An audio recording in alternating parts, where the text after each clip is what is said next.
permitirían cuando se tratara de reelección en caso de municipios. Gracias, diputado. El diputado Gustavo González, por favor. A favor. Gracias, presidente. No podía dejar de pedir la palabra toda vez que durante cerca de 10 años di la clase de gobierno en grandes ciudades y obligadamente teníamos que tratar el tema municipal, y creo que puedo aportar algunos argumentos para que se tomen en consideración, sobre todo por la fracción del PRI. Algunas precisiones históricas. Sobre el tema de las autoridades intermedias, efectivamente fue una cuestión de la revolución, pero venía desde la propuesta de los Flores Magón en 1904. Y no es verdad que se aprobó en 1917, se aprobó desde 1914. Recién entró Venustiano Carranza, propuso la reforma a un artículo distinto que después fue la base de la propuesta para el 17. Pero yo creo que la esencia de la lucha en la revolución fue el municipio libre. Municipio libre. Sin embargo, también hay que hacer un contraste en el México de 1917 con el México de hoy. Y no es un contraste ocioso. En 1917, cuando se diseñó el sistema de protección del 115 para proteger al municipio, el 85% de la población era rural. Ahora las cosas han cambiado. El 79% de la población en México es urbana. Es un contraste importante. Un segundo contraste es el tema de los servicios. Los servicios del municipio de 1910 a 1920 eran muy limitados. Los servicios que enfrenta hoy el municipio del 2011, el municipio de hoy, son servicios complejos, son servicios cotidianos del día a día. Por eso es cotidiano, es el día a día, y ahí es donde el ciudadano permite una evaluación más directa, porque el ciudadano está recibiendo servicios como son la basura, la limpia, el alumbrado, la policía, que puede estar evaluando y contrastando día a día.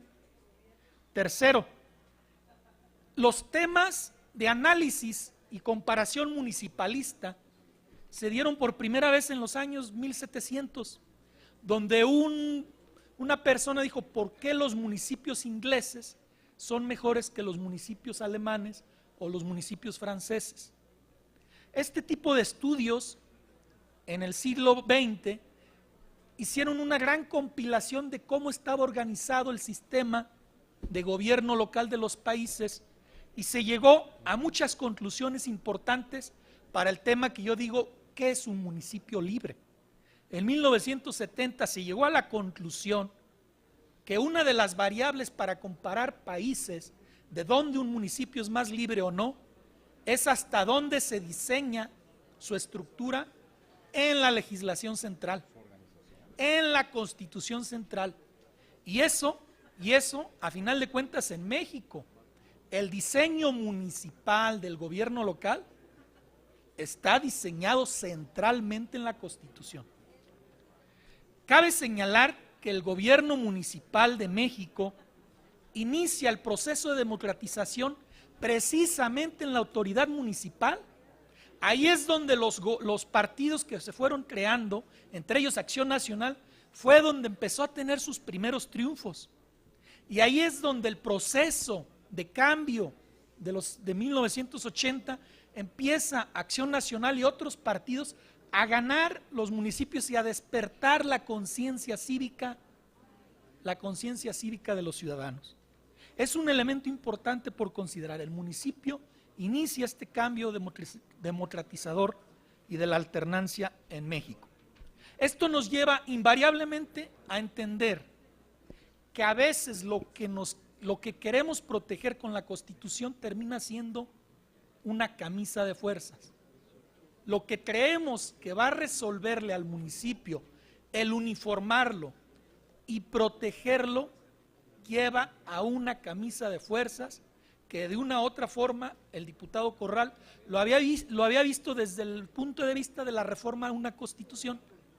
No hay reforma más dura de realizar en una sociedad que una reforma constitucional, y no podemos sostener el tema de tener diseñado el municipio todavía en nuestra constitución. Por eso es importante centrar el debate. No es una cuestión de reelección, es una cuestión de centralismo, de hasta dónde en el México de hoy vamos a seguir sosteniendo que no podemos liberar al municipio porque luego la va a regar. No podemos seguir sosteniendo que el ciudadano no va a entender y no va a poder evaluar a su autoridad municipal, y luego entonces tenemos que generar la protección en la Constitución para efecto de que si no está pasando algo, se realice por la vía jurisdiccional dicha protección.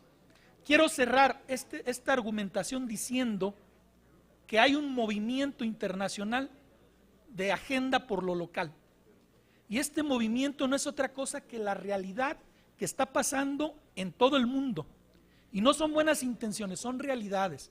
Incluso estos movimientos están solicitando espacios en las Naciones Unidas para ser representados, y tenemos, por ejemplo, la organización de las metrópolis, que tienen su página web, que hacen cada 2 años sus congresos. Y también existe un movimiento por gobiernos locales. Con eso quiero cerrar. No es una cuestión distinta, es una realidad. Gracias, señor diputado. Muy bien, ¿eh? Tiene la palabra el diputado Mancilla en contra. Se retira.